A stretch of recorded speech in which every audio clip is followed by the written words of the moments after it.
오늘 하나님께 주신 말씀은 사도행전 7장 54절에서 60절 말씀입니다. 그들이 이 말을 듣고 마음에 찔려 그를 향하여 이를 갈그늘 스데반이 성령 충만하여 하늘을 우러러 주목하여 하나님의 영광과 및 예수께서 하나님 우편에 서신 것을 보고 말하되 보라 하늘이 열리고 인자가 하나님 우편에 서신 것을 보노라 한데 그들이 큰 소리를 지르며 귀를 막고 일제히 그에게 달려들어 성 밖으로 내치고 돌로 칠세 증인들이 옷을 벗어 사울이라 하는 청년의 발 앞에 두니라. 그들이 돌로 스데반을 치니 스데반이 부르짖어 이르되 주 예수여 내 영혼을 받으시옵소서 하고 무릎을 꿇고 크게 불러 이르되 주여 이 죄를 그들에게 돌리지 마옵소서 이 말을 하고 자니라. 한국 기독교 최대 순교의 성지를 우리는 영광에 있는 염산교회로 볼 수 있습니다. 사실 주교가 있는 1950년 10월 7일부터 3개월 정도에 있었던 그 사건들 속에서 이 염산교회의 성도들의 3분의 2에 해당되는 77명의 성도가 순교한 그런 사건이 우리는 잘 알고 있습니다. 당시에 9월 28일 날 서울이 수복된 그 상황이기 때문에 충분하게 피신할 수 있었음에도 불구하고 우리 염산교회 성도들은 피신하지 않고 복음을 전하며 우리 주 예수 그리스도를 간증하면서 죽음을 택했습니다. 너무 안타까운 것은 우리 주일학교 학생들 4명의 자매가 마지막 우리 주님을 붙잡고 기도하는 그 마음으로 울면서 그 안타까움 속에서 죽음 앞에 떨고 있는 그 여동생을 두고 제일 큰 언니 김옥재 양이 이렇게 이야기를 합니다. 얘들아, 우리 천국 가니까 울지 마라. 이 어린 아이들의 입술 속에서 우리 주 예수 그리스도가 살아계심을 확증되는 죽음 앞에서 이렇게 담대할 수 있었던 말씀의 힘을 얻는 이 어린아이들 모습들 속에서 오늘 우리에게 하나님께 주시는 귀한 메시지가 있습니다. 이 애들은 목에 돌멩이를 달고 새끼를 묶어서 그 저수지 밑으로 수장시키는 그런 죽음의 현장 속에서도 복음을 말씀을 지키고 하나님을 부인하지 않은 이런 모습들이 오늘 이 시간 우리들에게도 큰 교훈을 주고 있습니다. 뿐만 아니라 노병재 집사의 가족 22명도 마찬가지로 수장당하는 그 상황에서 내 주를 가까이 하게 함이라 하는 이 찬양을 통해서 죽음 속에서도 순교하는 그 과정 속에서도 오로지 복음을 붙잡고 우리 주님과 함께 동행하는 그런 모습을 볼 수 있습니다. 여러분이 잘 아신 것처럼 1597년입니다. 도요토미 히데요시를 통한 막부 쇼군에 의해서 250년간 기독교가 박해할 때 당시 일본의 첫 순교가 6명의 외국인 지도자와 20명의 일본인 신자들이 십자가에 돌아가신 그 예수님 모습과 똑같이 순교를 하게 됩니다. 그 중에 12살, 13살, 15살 먹은 3명의 어린아이가 있었습니다. 이 어린아이들은 죽음 앞에서도 내 십자가가 어디가 있어요? 라고 이야기하면서 십자가 앞에서 죽어가는 그 많은 사람들의 모습을 보고도 어린아이 이 마음속에 나의 십자가가 어딘가를 찾는 순교의 길을 걷는 이런 어린아이들 모습을 봅니다. 오늘 우리에게 있어서 순교란 무엇입니까? 우리 삶에서 뭘 의미하는 겁니까?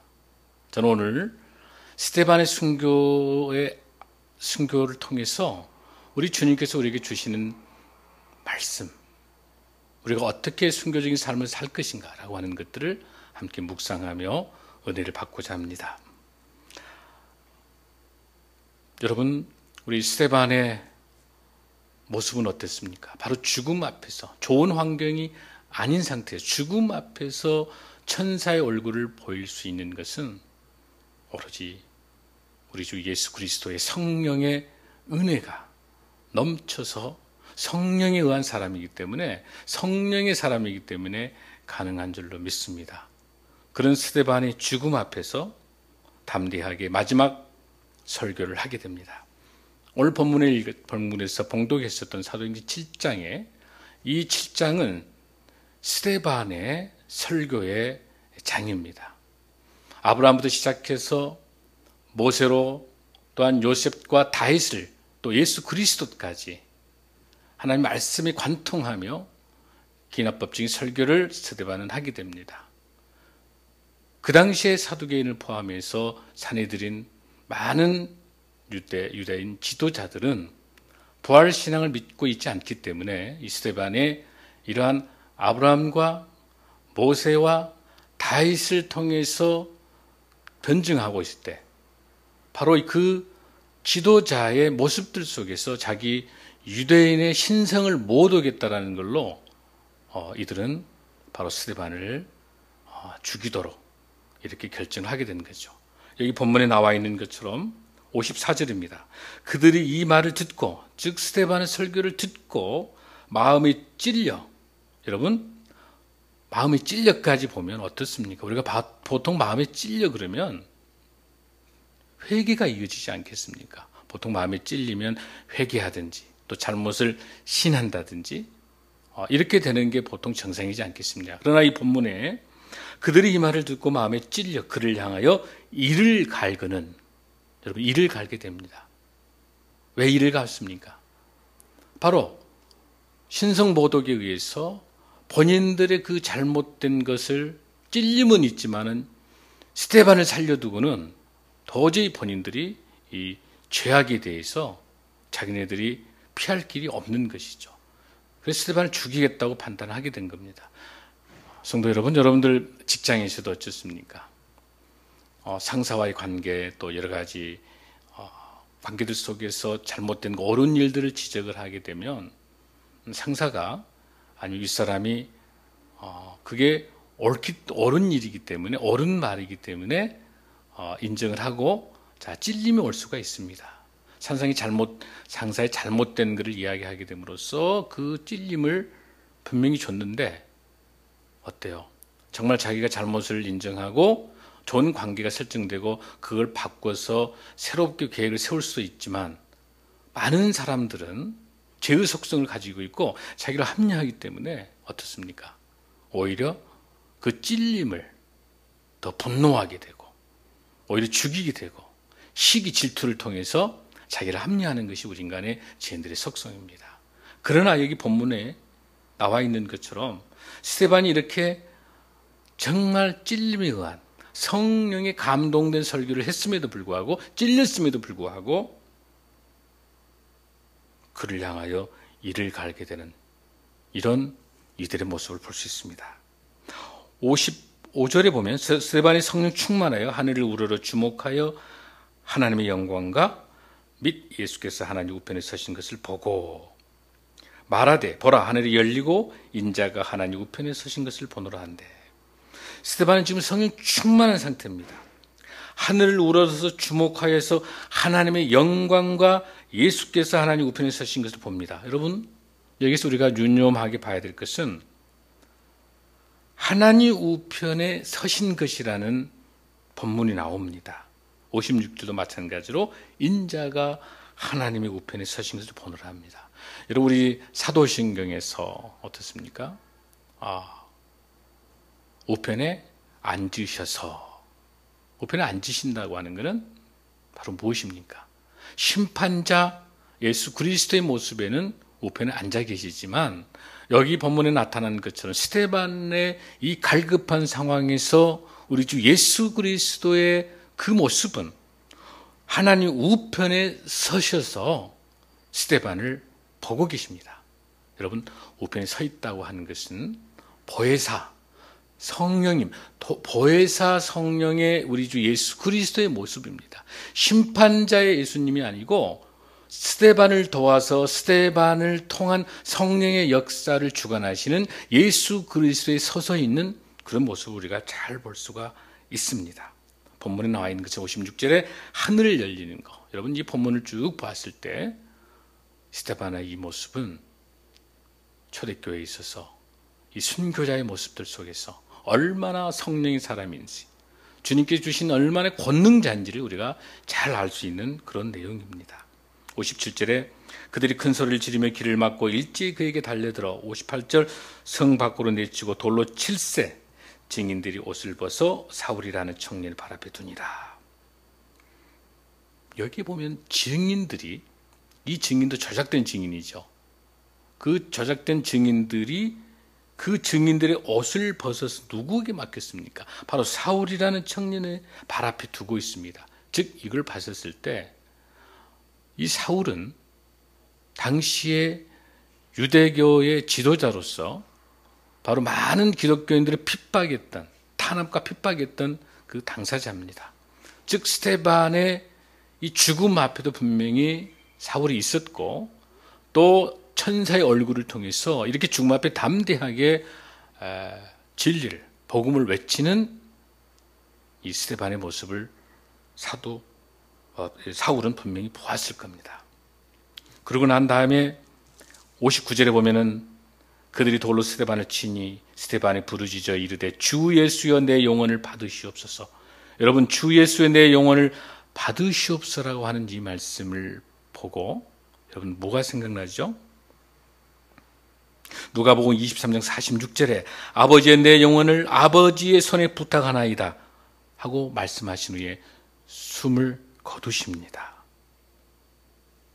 우리 예수님의 고백과 같은 고백을 스데반은 하고 있습니다. 마찬가지 60절도 무릎을 꿇고 크게 불러 이르되 주여 이 죄를 그들에게 돌리지 마옵소서 이 말을 하고 자니라. 이 말씀 여러분 생각나시죠? 주여 이 죄를 그들에게 돌리지 마옵소서. 누가복음 23장 34절에 아버지여 저들을 사하여 주옵소서 자기들이 하는 짓을 알지 못합니다. 그러고 난 다음에 이 말을 하고 자니라 라고 되어 있습니다. 여러분 잔다라고 하는 것은 죽음을 뜻하는 우리 기독교의 용어입니다. 동시에 영원히 죽는 게 아니라 부활신앙에 대한 확신을 가지고 잠시 자고 있는 겁니다. 여러분 지금 이 본문을 우리가 묵상하면서 느낄 수 있는 것이 무엇입니까? 예수님의 사역과 똑같은 사역들이 스데반을 통해서, 스데반의 입술을 통해서 이 고백이 이루어지고 있습니다. 성령 충만하고요, 하늘이 열리고요, 또 우리 주님께서 고백하신 것처럼 아버지의 내 영혼을 아버지 손에 부탁하나이다. 주님, 저들을 사하여 주옵소서. 이런 고백을 스데반도 예수님과 똑같이 고백하며 주님께 의탁하고 있습니다. 그래서 우리는 스데반은 제2의 예수님의 모습을 표현할 수 있는 제2의 예수님이라고 우리가 말할 수 있을 정도로 하나님의 사람입니다. 자, 우리 여기 본문에 나타난 것처럼 이러한 고백과 이러한 신앙 고백과 이러한 담대하게 죽음 앞에서 하나님의 진리를 외치는 이 스데반의 모습을 보고 두렵고 떨리는 마음을 갖고 있는 이 사울은 결국 나중에 8장에 나오겠습니다마는 사울은 그가 죽임당함을 마땅히 여기더라. 즉 본문의 54절에 있는 것처럼 이 말을 듣고 마음에 찔렸지만 그러나 결국은 이를 갈고 스데반의 죽음을 마땅히 여기는, 그러면서도 유대교의 지도자로서 자기 프라이드를 가지고 있는, 아직도 그 두렵고 떨리는 마음속에 있는 그 사울, 여러분 아신 것처럼 나중에 이 사울이라는 이 말이 위대한 자, 큰 자지만 바울로 변했을 때는 낮은 자, 보잘것없는 자. 그래서 뭐라고 고백합니까? 바울이 나중에 만삭되지 못한 자, 괴수 중에 괴수.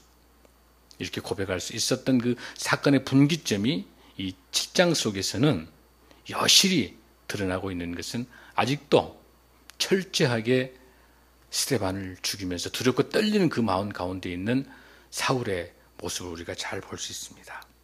사랑하는 성도 여러분, 이렇게 죽음 앞에서 담대하게 외칠 수 있는 이 스데반의 모습을 보고 우리는 무엇을 생각할 수 있습니까? 우리 삶에서 어떻게 살아가는 것이 순교자의 삶이 될 수 있겠습니까? 오늘 본문에 나와 있는 이 말씀 속에서도 스데반의 순교의 마음, 증인된 삶을 살아가는 이 모습을 보고 우리는 무엇을 느낄 수 있습니까? 마태복음 24장 14절을 보면 이 천국 복음이 모든 민족에게 증인되기 위하여 온 세상에 전파되리니 그래야 끝이 오니라 라고 말씀하고 계십니다. 이 본문에서 천국 복음이 모든 민족에게 증언되기를, 이 증언이라고 하는 위트니스라고 하는 이 증언은 여러분이 잘 아신 것처럼 헬라어 마르투리온, 마르투스를 말합니다. 이 마르투스가 순교자의 어원에서 왔습니다. 즉 순교는 증인된 삶입니다. 증인된 삶이 순교입니다. 순교가 선교입니다. 복음 전하는 일들, 사랑하는 성도분, 우리에게 맡겨준 하나님의 증인된 삶, 선교자의 삶, 순교의 삶, 스데반과 같은 그 성령 충만하고 지혜가 충만하고 하나님이 주신 권능을 통해서 이 복음을 통해서 우리 삶에서 증인된 삶을 살아갈 수 있는 것, 성령의 사람만이 가능한 줄로 믿습니다. 사랑하는 성도 여러분, 오늘 우리는 순교자의 삶을 보고 있습니다. 오늘 저는 여러분에게 새로운 조명을 드리고 새롭게 말씀을 통해서 여러분에게 방향을 제시하고 그러려고 하지는 않습니다. 오늘 이 본문이 주고 있는 이 말씀 속에서 여러분의 삶에, 우리의 삶에, 저를 포함해서 우리의 삶에서 어떻게 적용하는 증인된 삶을 살까? 핍박받고 고난받는 이 일들이 정말 우리 한국 교회의 상황들, 우리 대한민국 이 상황들이 녹록지 않습니다. 마귀 사탄이 삼키려고 우리 보고 있습니다. 청소년 문제, 정치, 경제, 사회문화 그 어느 거 하나 온전치 못합니다. 교회도 온전치 못합니다. 이 시기에 우리가 어떻게 살아가는 것이 스데반의 그 참된 모습을 통해서 우리가 뭘 배울 수 있겠는지, 어떻게 사는 것인지를, 어떻게 사는 게 우리 신앙의 삶인지를 다시 한번 생각해보는 귀중한 기회가 되시길 바랍니다. 루마니아의 가장 큰 침례교회에 심우했던 조셉 톤 목사님의 이야기가 있습니다. 당시 루마니아가 공산정권이었기 때문에 이 조셉 톤 목사님이 영향력이 있기 때문에 루마니아에서 추방했습니다. 만약 죽이게 되면 세계적인 사건이 되기 때문에 그래서 미국으로 망명을 했습니다. 그런데 공산권이 이제 붕괴되고 동국권이 붕괴되면서 루마니아가 다시 이제 회복됐을 때 미국의 기자가 묻습니다. 조셉 톤 목사님, 이제 루마니아가 이제 공산권 붕괴됐으니까 돌아가신 게 어쩌십니까? 그리고 얼마나 행복하십니까? 얼마나 기쁩니까? 이때 조셉 톤 목사님이 이야기합니다. 아닙니다. 저는 염려스러운 것은 나의 조국 루마니아가 공산정권 안에서 정말 초대교회처럼 핍박받고 고난받을 때 목숨 바쳐 생명을 다해서 복음을 전했던, 복음을 전해서 복음을 지켜왔었던 우리 루마니아 많은 성도들의 그 신앙이 해방이 되면서 자유주의와 자본주의 물길에 의해서 세상의 쾌락과 세상의 자랑과 이런 것을 통해서 오히려 퇴색되고 오염돼서 바른 신앙을 잃어버릴 것이 저는 더 두렵습니다라고 이야기합니다. 그리고 마지막에 기자가 묻습니다. 어떤 신앙을 가지고 있습니까? 이럴 때 조셉 톤 목사님은 나의 신학의, 나의 삶의, 나의 모든 것은 순교 신학입니다. 순교입니다. 증인된 삶입니다. 이렇게 이야기합니다. 사랑하는 성도 여러분, 오늘 우리에게 있어서도 순교하는 마음, 선교적 마음, 증인된 삶을 살아가는 그 마음이 필요한 그 시기입니다. 우리에게 있어서 증인된 삶이라고 하는 것은 정말 예배를 드리려고 보여주는 관계가 아니라 정말 참된 예배자로서의 삶, 삶이 예배가 되는 삶, 그런 예배, 감격의 예배를 통해서 거룩성이 회복되고 우리 한국 교회가, 우리 교회가 공공성이 회복돼서 정말 나라 민족을 위해서 또는 우리 이웃을 위해서 나눔과 섬김이 있게 하시고 그 과정 속에서 복음을 전하는, 생명받쳐 복음을 전하는 그런 스테반과 같은 선교적, 순교적 사명을 갖는 우리 사랑하는 성도 여러분이 되시기를 간절히 소원합니다. 사랑하는 성도 여러분, 지금 우리 북한 동포들 지하교회에서 얼마나 고통 속에 있습니까? 얼마 전에 비닐에 쌓여 있는 필사한 그 성경책을 보고 눈물 뿌려 기도하는 우리 북한 동포를 생각하며 그 핍박과 고난과 역경들 속에서도 하나님께서 지켜주시며 그 과정에 초대교회의 마음을 통해서 지금도 우리 지하교회에 눈물 뿌려 기도하는 우리 성도들이 있는 것처럼 오히려 더 위기는 우리나라 우리의 지금 교회의 현장이 훨씬 더 위험한 상황입니다. 세상의 자랑, 안목들, 권력들, 권위와 지위와 돈과 모든 것들이 우리 주님이 계시할 곳을 차지하고 그 자리에서 우리를 오염시키고 있습니다. 복음도 오염되고 있습니다. 우리 삶도 오염되고 있습니다. 그런 과정 속에서 그래도 오늘 스테반과 같은 순교의 이 귀한 미랄이, 이 피가 순교의 피가 떨어져서 한국 교회를 세운 것처럼 다시 한번 우리 한국교회가 일어설 수 있도록 간절히 소원합니다. 이 순교의 피, 주님께서 이 핏값으로 산 이 교회는 위기가 아닙니다. 우리 성도들이 위기입니다. 다시 한번 우리가 거룩성 회복하고 주님처럼 죽게 하듯 내가 거룩하니 너희를 거룩하라고 하는 명령처럼 우리 교회가 거룩성이 회복돼서 우리 삶이 회복돼서 정말 이 세상에 빛과 소금의 사명을 잘 감당할 수 있는 그런 저와 여러분 되기를 간절히 소원합니다. 스테반의 선교, 교회에 대한 전면적인 핍박, 이게 오히려 세계 선교의 전초전이 됐었던 귀중한 씨앗이 된 것처럼 우리 각자가 삶의 현장에서, 우리 가정에서, 그곳에서 우리가 순교하는 마음으로 증인된 삶을 살아가게 된다면 우리가 삶인 그 현장의 일터가, 가정이 새롭게 복음이 전해지는 놀라운 역사가 임할 줄로 믿습니다. 사랑하는 성도 여러분, 우리 삶에서 어떻게 살아가는 것이 스테반과 같은 순교 삶을 살 수 있을까? 어떻게 증인된 삶을 살아갈까? 한 주 동안 기도하며 묵상하고 여러분의 삶의 현장에 적용하며 그런 귀중한 거룩한 한 주가 되시기를 간절히 소원합니다. 기도하겠습니다.